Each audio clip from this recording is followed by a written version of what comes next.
رمضان المبارک میں کسی غریب کی مدد کرنی ہے تو ساتھ اس کی عزت بھی کرنی۔ نبی پاک علیہ السلام کے دروازے پر جب یہ جملہ ایک ہے لیکن بڑا قیمتی ہے، صحابہ کہتے ہیں جب ہم دروازہ رسول پہ جاتے تھے خیرات بھی ملتی تھی اور عزت بھی ملتی تھی۔ خود بھیک دے خود ہی کہیں منگتے کا بھلا ہو، خیرات بھی ملتی تھی اور عزت بھی ملتی تھی۔ نبی پاک ساتھ عزت بھی دیتے تھے، مسکین کو غریب کو دیں اور خیر خائی کریں۔ جوتے بیچنے والے جوتوں کے ریٹ سستے کریں، کپڑا بیچنے والے کپڑے کا ریٹ، درزی صاحب بھی ریٹ سستا کریں، دکاندار بھی چیزوں کا ریٹ، حکیم صاحب پیسے کم لیں، ڈاکٹر پیسے کم کریں، حکومت نرخوں میں کمی کرے اور یہ کام اجتماعی طور پہ کریں۔ میرے نبی پاک نے فرمایا رمضان غمخواری کا مہینہ ہے، اس میں غمخواری کرنی ہے، دوسرے کا خیال کریں، اظہار کریں، قربانی کریں۔ یہاں ہر چیز کا ریٹ بڑھ جاتا ہے رمضان شریف میں، ہر آدمی کہتا میرا سیزن آ گیا ہے، توجہ بڑھائیں، خیال کریں، غمخواری کا مہینہ ہے۔ اور پھر آپ لوگوں سے یہ بھی گزارش ہے کہ رمضان المبارک کا جب مہینہ آئے تو جس آدمی کے ساتھ نیکی کرنی ہے وقت پہ کریں۔ کسی غریب کو پیسے دینے ہیں، کپڑے دینے ہیں تو یکم رمضان کو دیں۔ میں اکثر دوستوں سے پوچھتا ہوں، میں کہتا ہوں قاری صاحب نو جوڑا کدو دیندے ہو؟ کہندے 27 والے دن۔ میں کہا مینوں لگ گئی سمجھ، تہاڈی سازش ہے کدھر سواں کے پا نہ لگے، ایویں مولوی چودھری صاحب دے نال دے کپڑے پا لے تے کتنے لکھے اینوں دینا ہے 27۔ تسی دسو 27 والے دن کو درزی سی کے دیندا ہے، انہوں 3 گنا بھی پیسے دئیے تو کہندا جڑے باقی نے انہاں دے نہیں بٹن پہ لگ دے میرے کو، کتھوں جوڑا سی کے؟ تو کس دن دیتے ہو قاری صاحب؟ کیا مقصد ہے؟ پہننے کے لیے دے رہے ہو یا اس لیے دے رہے ہو کہ نہ پہن سکے؟ تو بھائی آپ جب کسی کو کچھ چیز دیں گے تو کب دیں گے؟ جب وہ استعمال کر سکے۔ غریب کو لوگ فطرانہ دینے جاتے ہیں عید سے ایک دن پہلے، تو کیا کرے گا اس کا؟ نہ تو کپڑے خرید سکا نہ روٹی لا سکا، بلکہ میرے حضرت صاحب فرماتے ہیں رمضان سے پہلے دے دو، رمضان کی نیت کر کے رمضان سے 1-2 دن پہلے دے دو، اللہ رمضان جتنا ثواب ہی عطا فرمائے گا۔ رمضان سے پہلے دو جس کو کچھ ہے دن، قبل از وقت تیاری کر۔ میرے قبلہ حضرت صاحب فرمایا کرتے اپنے کپڑے بعد میں، غریب کے بچوں کے کپڑے پہلے، اپنے گھر کی ضروریات بعد میں، غریبوں کی ضروریات اس لیے کہ اللہ پاک نے ان کا رزق بھی ہمارے گھر بھیج دیا، ہماری ڈیوٹی لگائی ہے کہ تم نے بانٹنے والے بنو، اور یہ ذہن بنائے کہ پتہ نہیں کس کا حصہ تھا جو اللہ نے میرے گھر بھیجا، یہ ذہن بنا کے بعد، اور جس کو دینے جائیں ہاں آپ کو اجازت ہے تھوڑا بہت پتہ کرنے کی، لیکن تھوڑا بہت تفتیش کرنے کی اجازت، بال کی کھال اتارنے کی اجازت۔ میں نے دیکھا ہے لوگ غریبوں کا انٹرویو لیتے ہیں، تیرا تو فلانا کمانے والا نہیں، تیرا تو فلاں بچہ، او بھائی بہت سارے غریب ایسے ہیں، بڑے ہیں جو کمانے کی کوشش کرتے ہیں لیکن ان کا سبب نہیں بنتا۔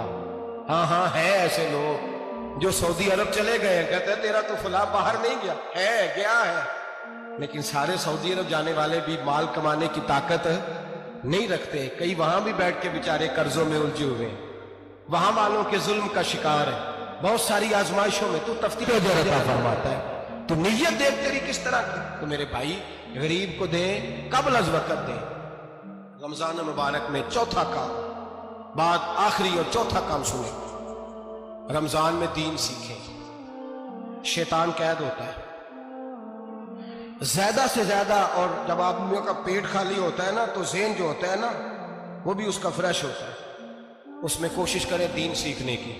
میرے نبی کریم صلی اللہ علیہ وسلم نے اس دین کو علم کا دین قرار دیا ہے، شعور کا دین قرار دیا ہے، فہم کا دین قرار دیا ہے۔ نبی پاک صلی اللہ علیہ وسلم نے فرمایا ایک عبادت کرنے والا عشاء کے بعد کھڑا ہو اور فجر تک نماز پڑھتا رہے، ایک عالم دین عشاء پڑھ کے سو جائے، اٹھ کے فجر پڑھ لے، تو وہ 70 عبادت کرنے والوں کا درجہ زیادہ نہیں، عالم کا درجہ پھر بھی زیادہ ہے، اس عالم دین کا درجہ زیادہ ہے، اس لیے کہ وہ لوگوں کو آگاہی دیتا ہے، شعور بخشتا ہے۔ یہ دین جو ہے یہ، اور نبی پاک صلی اللہ علیہ وسلم نے فرمایا عبادت کرنے والے پر عالم کا درجہ اتنا ہی زیادہ ہے جتنا میرا درجہ اپنے غلاموں پر زیادہ ہے۔ عالم کو حضور نے اتنا بڑا مقام دیا، دین سیکھیں، شعور حاصل کریں، یہ فقاہت کا دین ہے، شعور حاصل کرنے کا دین ہے۔ اور نبی پاک صلی اللہ علیہ وسلم نے فرمایا دین کی ایک بات سیکھ لینا 1000 نفل پڑھنے سے زیادہ درجہ رکھتی ہے، دین کی ایک بات سیکھ لینا 1000 جنازے میں شرکت سے زیادہ درجہ رکھتی ہے، دین کی ایک بات سیکھ لینا، میرے نبی پاک صلی اللہ تعالیٰ علیہ وسلم ارشاد فرماتے 1000 مریض کی عیادت کرنے سے زیادہ درجہ رکھتی ہے۔ فرمایا جس نے رات کے ایک لمحے میں دین کی ایک بات سیکھی اللہ اسے ساری رات عبادت کرنے سے زیادہ ثواب عطا فرمائے گا۔ میرے ایسا فرمایا کرتے جب سیکھنے والے کو یہ ثواب ملے گا تو بتائیے سکھانے والے کو کتنا ثواب ملے، اسے اللہ کتنا درد۔ رمضان آ رہا ہے، شیطان قید ہے، دین پھیلانے کی کوشش کریں، جد و جہد کریں۔ بڑی نیند آتی ہے فجر پڑھ کے، لیکن اگر کسی کا ارادہ بن جائے کہ دین سیکھنا بھی ہے اور دین بچوں کو، تو پھر کوئی نیند غلبہ۔ ایک مثال ایک عالم نے سمجھائی، کوئی بزرگ تھے درویش عالم، ان کے پاس ایک عورت آئی، کہنے لگی میں بچوں کو سویرے بڑا جگاتی ہوں، بچے جاگتے نہیں نماز کے لیے۔ بڑا عجیب جواب دیا بزرگوں نے، درویش نے عالم نے، کہنے لگے بی بی کیوں نہیں جاگتے، جگایا کر، بیدار کیا کر، اٹھایا کر۔ کہنے لگی بڑی جدوجہد کرتی ہوں، اٹھتے نہیں، بیدار نہیں ہوتے۔ اللہ والے تھے نا۔ کہنے لگے یہ بتا اگر اس کمرے میں آگ لگ جائے تو پھر بچوں کو کیسے بیدار کرے گی؟ آگ سے بچانے کے لیے کیا کرے گی؟ پھر تو بالوں سے پکڑ بھی گھسیٹنا پڑا تو گھسیٹ کے کمرے سے لاؤں گی، پھر تو چوٹیں لگتی ہیں تو لگ جائے، پھر میں پرواہ نہیں کروں گی۔ آپ فرمانے لگے یوں سمجھ لے جہنم کی آگ جل رہی ہے، اگر تیرے بچے نے نماز نہ پڑھی تو آگ لگ جائے گی، اگر اس نے عبادت نہ کی تو اسے آگ، اب جیسے بھی تجھے اٹھانا پڑتا ہے اٹھا گھسیٹ کے باہر لا، لیکن اس کی نماز قضا۔ نیند بڑی آ رہی ہے سویرے، لیکن اگر دین نہ سیکھا تو مشکل ہو جائے گی۔ جیسے بھی اپنے آپ کو جگانا چاہیے، ہمت کرنی چاہیے، دلیری کرنی چاہیے۔ ہمیشہ مدحت خیر الانام میں گزرے۔ احمد کبیر رفاعی کہتے میں گزر رہا تھا، ایک دن میرے ساتھ ایسا ہوا کہ میں گزر رہا تھا کھیت کے اندر سے، ادھر بھی پانی تھا ادھر بھی پانی تھا۔ ہوتا ہے نا پانی پانی ہوتا ہے فصلوں میں کئی دفعہ، کب ہوتا ہے زیادہ پانی؟ نہیں جب کدو کری ہے جی، اور جب کدو کرتے ہیں نا تو دونوں جانب پانی بھرا ہوتا ہے نا جی، وہ ٹریکٹر بھی پانی میں چلتا ہے۔ میں پینڈو ہوں نا، مجھے زیادہ پتا ہے تو کیا حالات ہوتے ہیں۔ تو وہ ادھر بھی پانی ادھر بھی پانی، تو درمیان میں سے وہ منڈیر ہوتی ہے چھوٹی سی، بات ٹاکھیدہ اپنی زبان ہے تو کہتے ہیں ادھر بھی پانی تھا ادھر بھی پانی تھا۔ سید احمد کبیر رفاعی کہتے ہیں میں گزر رہا تھا، عصر کی نماز کا ٹائم ہو گیا، میں جلدی جلدی جا رہا، سامنے سے کتا آ گیا۔ انسان اشرف المخلوقات ہے، لیکن وہ اللہ کا شکر کرے گا کہ اس نے مجھے اشرف بنایا ہے۔ یہ نہیں کہہ سکتا کہ یہ مخلوق حقیر ہے، یہ بری ہے، یہ نہیں کہہ سکتا، شکر کرے کہ مجھے اللہ نے اشرف۔ سید احمد کبیر رفاعی کہتے ہیں کتا آ گیا سامنے سے، اب کتا آیا تو مجھے جلدی تھی، کتا بھی بھیگا ہوا تھا، اب میرا دل کرے کہ کتا نیچے اترے تو میں گزروں، کتا کھڑا ہے کہ یہ سائیڈ پہ ہو تو میں گزروں۔ کہتے ہیں دیر ہو گئی تو مجھے ڈر لگتا تھا، میں نے کبھی کتے کو بھی نہیں جھڑکا تھا، کبھی کتے کو بھی، اپنی اتنی حیثیت ہی نہیں، جھڑکا ہی نہیں کبھی کسی کو۔ آپ فرماتے ہیں دیر ہو گئی تو میں نے کہا یا اللہ، حضرت سید احمد کبیر کہتے ہیں میں نے کہا یا اللہ اس کتے کو زبان ہی دے دے، میں اسے کچھ سمجھا ہی دوں، اسے زبان ہی دے دے تو قادر مطلق ہے، اسے زبان دے دی۔